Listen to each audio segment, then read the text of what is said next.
What's good? I'd like to welcome everybody to another edition of the Major Music Lounge podcast.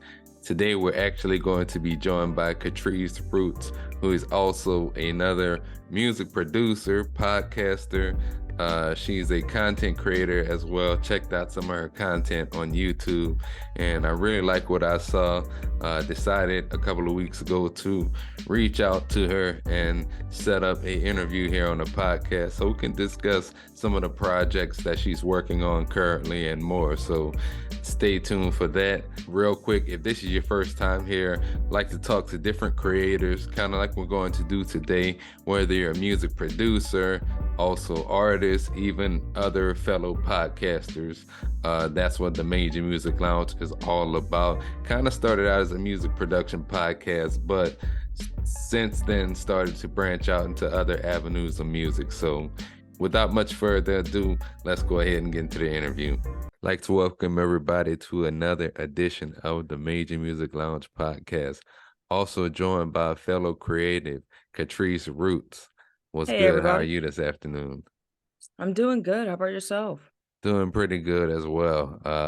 Just kind of like we were talking before the show, just staying busy creating, new content every week. And yeah, I'm just trying to, I think sometimes for me is getting new ideas on Mm. maybe some new things that I should do for the channel. But, other than that, I just try to stay consistent with something. So yeah. Definitely pleasure to have you on the show first and foremost. Not only a fellow producer, but also a podcaster. And, I checked out a lot of your content on the channel and, I really like what I saw. And, just wanted to first and foremost say, keep it up, keep on doing what you're doing. Yo, I just want to say thank you for having me here. Like I said, it's ironic that you called me over onto the show because I was like watching your stuff. I'm like, I gotta have him on my show, for like the stuff that I'm doing, my underground stuff. So it's perfect time, and thank you again. Oh, no problem. And yeah, definitely. Anytime, just let me know and I'll be there for sure. For sure. So Definitely. tell us a little bit about yourself. How long have you been creating music and who are some of your inspirations as far as becoming a music producer? I've been doing music professionally since like 2014. So next year will be 10 years. Think I started like sophomore year of high school. So yeah, that'll be like 10 years next year. And then um I've been doing music as a whole just pretty much since I was a kid because I come from a family that does music. Like my grandfather, he was a gospel singer, so he would travel on the weekends up and down the East Coast doing gospel music, stuff like that.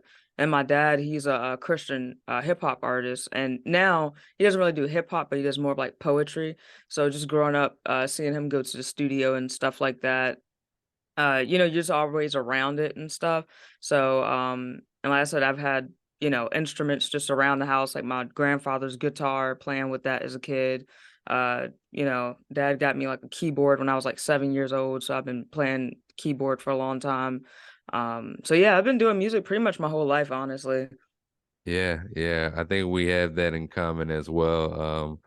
I played a multitude of brass instruments like in middle Oh, wow. school and high school. I have a trumpet right on the side of me right here. In fact, I don't play as often as I should, but Mhm. it's something that I think I want to kind of start getting back into and implementing into the music that I create. And it kind of reminds me though, like also listening to some of your music and that kind of that may explain, I guess, your love for. I noticed a lot of your music. You sampled a lot of um, contemporary jazz, and that jazz from the '60s and '70s. So I know you were influenced by your family and your dad as well. So Mhm. I think a lot of that goes into the sound that you have currently.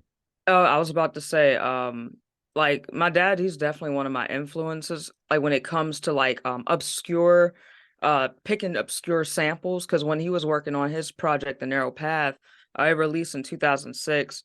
That whole album, like I remember him going back and forth to the studio, telling the producer, "Oh, I found this sample on this jazz was it Sirius XM on like on the TV back in the day? Like he Yeah. would listen to that, and like so I would grow up around like a lot of obscure jazz, just hearing it, around the house and stuff. And also I forgot to say a lot of my other inspirations are just a lot of jazz singers and uh stuff like that. So Yeah, I listened to the beat tape mhm. part two. I gotta listen to part one, but I listened to all of part two. And I just like the whole vibe of that album, that chill jazz hop type vibe to the whole album. And I can't wait to see what's in store for volume one. Um, what, how has that experience been, just releasing beat tapes and, what's it been like in terms of growing your following with releasing beat tapes and all the content that you do? Um, Honestly, I'm not gonna lie, I really don't pay attention much to it. Like I don't really look into it I just make the beats and just put it out there like over a course of time. Cause say like beat tape part one, that took like 2, almost 3 years to just, I made a ton of beats, but I just went through some of my best ones and put that in beat tape part one. Beat tape part two, I ain't gonna lie, I don't have a lot that are my favorites in that one. That was kind of like throwaway beats, but I just put it out there. And now I'm working on beat tape part three, where I'm just like taking my time a little bit more. I've been working on that over the course of like a year and a half, almost 2 years. So, but growing my following with it and stuff, it's been wild because, especially with beat tape part one of the beats on there went kind of viral. But Yeah. the thing is, it sat for like 2 years. I put that beat out on SoundCloud in like 2017. Then I took it down. Then I put it in my beat tape part one. It's called Natural Hair. Put in my beat tape part one in 2019. And it still didn't catch on until like 2020 on TikTok and, different people like that. And the thing is, during that time, I didn't have a TikTok. So I don't know who in the world was using it or sharing it, but it just caught on. So, Man, that goes to show you, you never know who likes what you do sometimes, because there are times where I feel like there might be a beat where it's not, I may not feel like it's my best, and I may not think that a lot of people like it, but then somebody will either come in the studio and they're like, I want to rap on that, or, like you say, you put it up maybe on a beat tape, and then you notice that a lot of people still like that beat. In fact, like that's happened to me recently. Like I had a beat tape that I released in February, and mm, then I had another one that I released in April, and it seems like there's a couple of songs on that one that I released earlier this year that a lot of people seem to like more versus my most recent work, and it's just kind of weird how that works.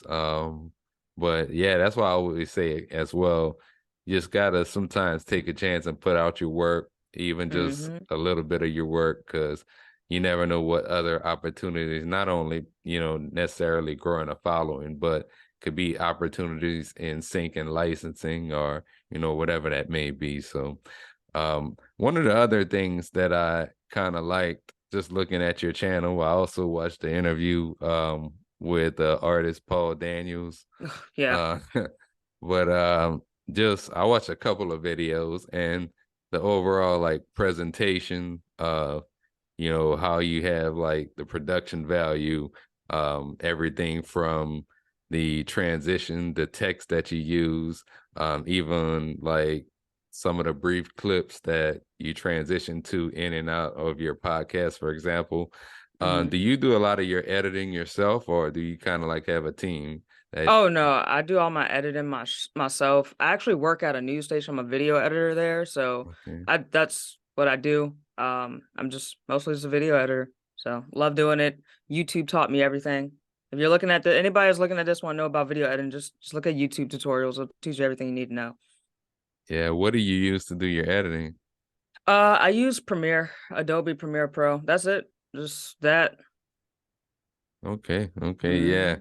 Yeah, a lot of it, because sometimes I just like to, when I'm either looking at other creators, maybe that I have on a show similar to you, or, maybe just going off of YouTube, generally speaking, I just kind of like to see how some creators create their content And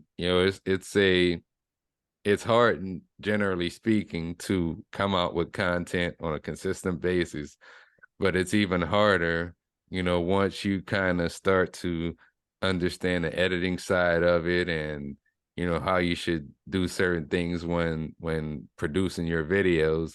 I always like to say, for every creator, every producer, even artist to some degree, learn at least one video editing app, because these days you got to have something a little bit more than a music for Mm-hmm. your audience. And even just learning something like as simple as iMovie can probably take an artist a long way with their content creation. At least something, and then you could probably move on to something after that. But what's it like balancing, because I know you do the podcast as well, but what's it like balancing being a creator, editing your content, releasing that content, and just making time for the podcast as well? Like, how do you balance your time between all? And then I know you mentioned you just work for a news station as well.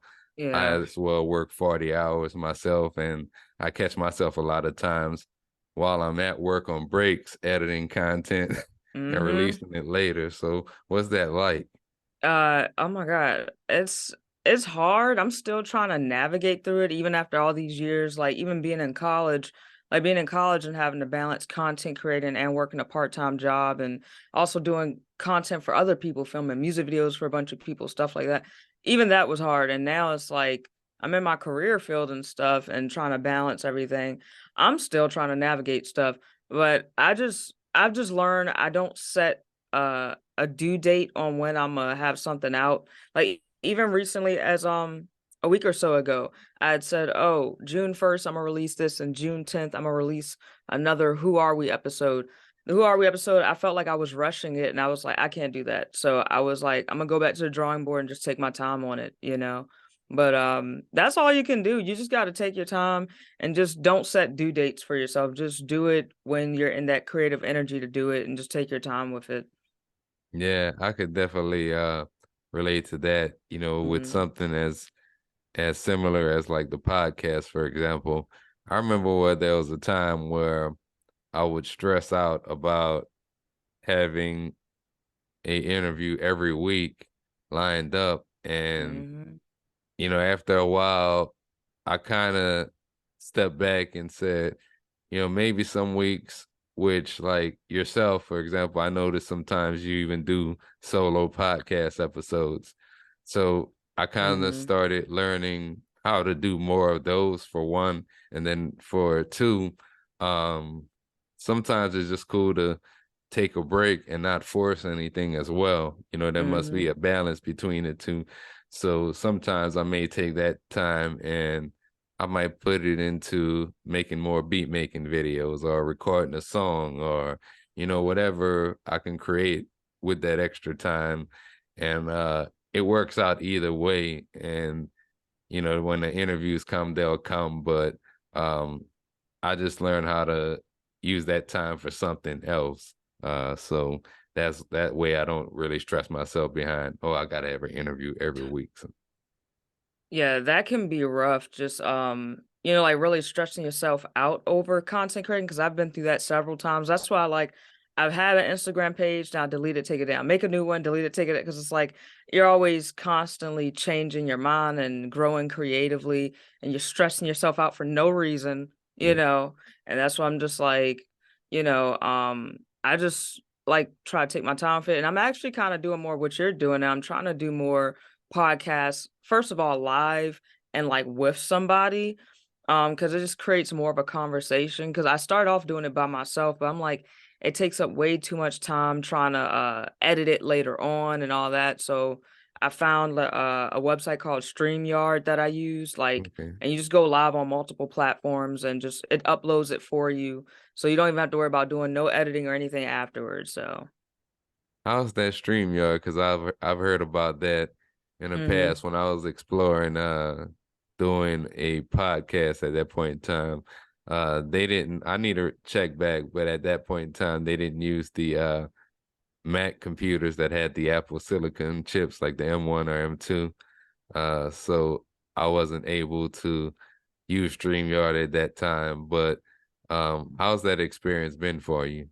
It's been good because at least now I know like you could do StreamYard literally on your phone now. Like you don't even have to do it on a computer and stuff. And I just found out about the platform, but I think it's been out for years though. Yeah, yeah. Yeah, because before that I was using I was using Zoom to interview people, and then I would use like just like my just camera and just record myself, you know. Yeah, yeah, that's why it ultimately ended up going the Zoom route for now, but I'm gonna definitely look back in the StreamYard myself because I want to also start going with live interviews and Mm-hmm. just doing lives overall, generally speaking. Uh I got to just find the right time to start doing my lives with the community and again that goes into balance and everything else too. So Mm-hmm. the podcast, so Beyond the Journey, how long have you been doing that? Uh yeah, I think next month it'll probably be a year. Okay. Either next month or either August will probably be a year, but technically, I took like a long break from it. I ain't gonna lie, because I was like, I don't know what I want to. It was a time where I was like, I don't know what I want to talk about, and then I was like, do I really want to keep on doing this podcast? And then it got to a point I was like, I kind of want people on it with me. So I was like, I just took several months just planning it out. I think I just came back with the podcast last month, or yeah, sometime last month. After a long hiatus. I think the video before that, I think the last video I did by myself was like in October or September. Okay, yeah, because like when I'm watching it, and I want to ask, is there kind of like, well, I know you say sometimes you may take um a little time to come up with some of your concepts, and I think the episode that I watched, it was the one about the hurricane and I think Coolio, Yeah. and yeah, and I found it very entertaining. I thought it was Hmm. entertaining, and like what goes into, I guess, how do you come up with the ideas for the show, or in terms of, do you cover like recent topics, or it could be a mixture of maybe what's going on in the music industry, or where do you get a lot of your ideas from? I think it's just like just a bunch of random topics, you know. Like I try to stay away from like religion and politics. I just wanted to be just random funny stuff or just maybe something going on in the music industry or just some recent event like big national or international event if it's something big or whatever. But I try to in a way I kind of try to format it like a newscast in a way. But with more comical stuff and just random news, pretty much. Yeah, yeah, Yeah. yeah. I did find it good. And I like the whole concept that you have for it. So, definitely stick to that, and as well as the artist interviews as well. I did like the Mhm. interview I saw with Paul Daniels, and shout out to him. Now I also saw y'all did like a listening session too. Mhm. And I thought that was pretty cool. Now I think when I first started following you, I noticed that you created a lot of your beats on Machine. Do you still use Machine? Yeah, I still got it like right over here. I don't use it much because the drum pads are kind of old. This is the first beat machine I ever got, Okay, yeah, yeah, 2015. But a lot of those beats that I was doing are kind of old, but I was just putting them out there, those old beat videos and stuff. yeah. Mhm. Like I've been a long time Machine user as well. In fact, I got that Ooh. micro, that MK3 micro. Oh man. And I had the one that you had as well. I had Mm. that one in black. Um, but I just like the overall platform, the workflow of Machine. I mean, I use a little bit of everything in PC. Mhm. Um, what else do you use? Is that So this is like my main drum machine, Akai MPK Mini. Oh, okay? is it plugged in? Yeah, it is. Hold on, let's see. Yeah, I use Akai MPK Mini right here. This is where I make most of my beats on. And lately I've been using my keyboard a lot. I've been trying to like make some like neo soul music from scratch. So I've been using that with, was it Hammers and Waves? Their Suitcase 73 Rhodes plugin. Oh my God, it's amazing. I think Native Instruments collabed with them, so you can get it through the Native Instruments platform too. Okay. Mm-hmm. Okay. Yeah, so probably what a contact instrument. Mm-hmm. Okay. Yeah, Yep. yeah. I'm gonna definitely have to check them out. I got so many like I got complete from I think it's complete 11 and there was so much that came with that, on top of still buying other like expansions and instruments and generally speaking plugins. Sometimes a lot of the newer or even just kits or sound packs might be out for quite some time that I don't know about. They have some type of like big sale, and then I go through their website and I'm like, how did this get past me? And Right. Oh man. Like it, but at the same time, even those sales, it'll like kind of put you down in a hole in a way because you just keep on buying more and more instruments. I'm just like, I had to take a break from buying like so many plugins and stuff. yeah, yeah, plugins and even like hardware. Like at one time I went through this hardware synthesizer phase where I wanted this synthesizer, I wanted this sampler, and I remember at one time a couple of years ago, everybody was buying an SP404, and Mm-hmm. that kind of slowed down a little bit. But I mean, right now my MPC and my Machine Micro is probably the two things I go in between, and then Beatmaker 3 on the iPad. And of course, they just came out with Logic Pro on the iPad, so I actually arrange a lot of my beats in Logic and mix Wow. it down in Logic. So I'll create in another app, export all the stems, and then just mix it in Logic. That's yeah, it's just kind of Damn. my workflow. Except on BeatMaker on the iPad, I'll mix it most of the time on there. Um, what kind of like projects do you have lined up for the remainder of the year? So my beat tape part three is coming out. It's my birthday, September 9th. And then I'm trying to work on some more like Black History videos, Yeah. honestly. And speaking of Paul Daniels, I'm supposed to be working on like his underground biography in July. We're supposed to meet up and do that. Um, and think that's about it. And also, like I said, I'll be working on my Neo Soul album. I want to work on that. I got a keyboardist that'll be working on it with me. A few different keyboardists and musicians that's gonna be working on it with me. But that's gonna probably be like a 2-year project, but we're getting started on it now. So Okay. yeah. Okay. I'll definitely look forward to Beat Tape Part 3 and Hmm. I definitely got to check out Part 1 as well. And kind of like interviewing the artists that you interview. Um, like what's the concept? Is it similar maybe to something that we do here? Like what I like to do, for example, we might talk about something as far as the artist's latest projects, maybe Hmm. performances. Also, I look for artists that may also be content creators too, because I kind of like to talk about what it's like as far as my experience creating content and how it's helped me overall as a creator, because there are some people that they follow me on YouTube more so for the tutorials, or maybe they like a certain beat making video versus they may have someone on another platform that interact with me more so based off of the music or the beat tapes that I release.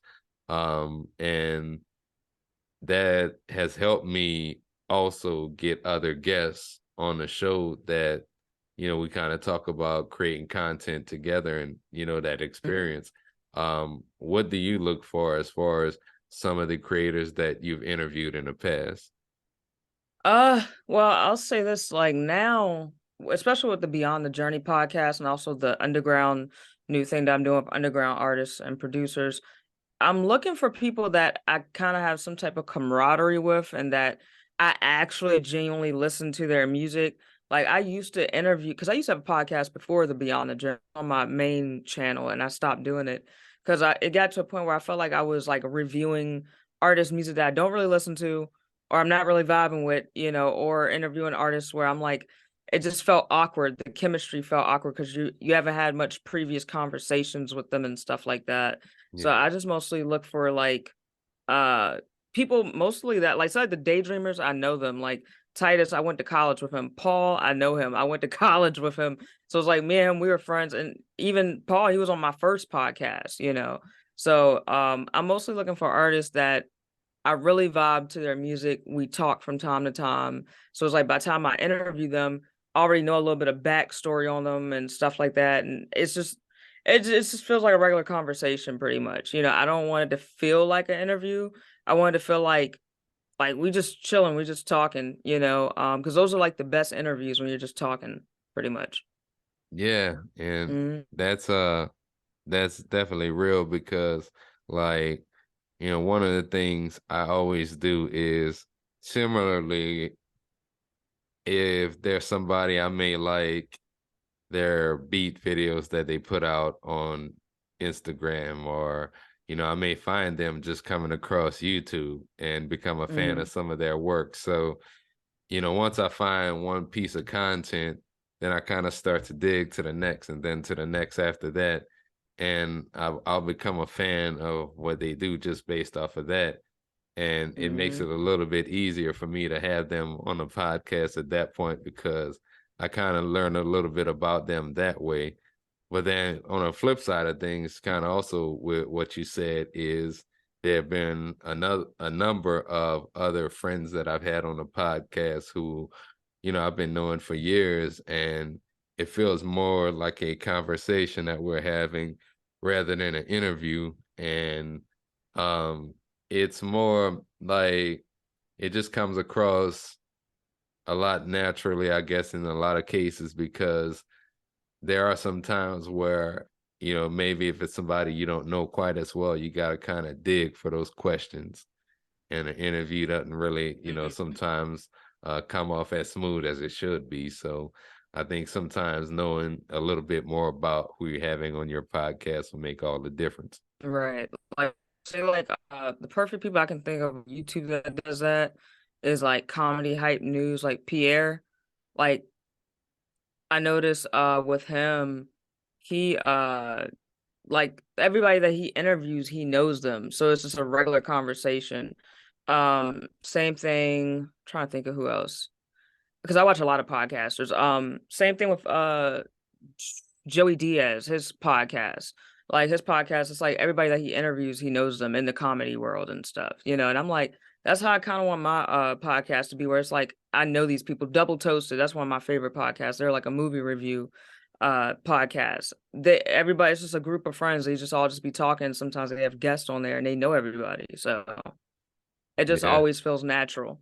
Yeah, and I mean, a lot of people can tell too, even with that, like whenever you're prepared for it versus when you're not prepared. If you don't have any questions ready to go, whether or not you're listening, Hmm. whether or not you've even took the time to, uh, go through some of your guest content just to build that or just to have that conversation on the podcast, should I say. So yeah, I definitely Hmm. agree with you on that.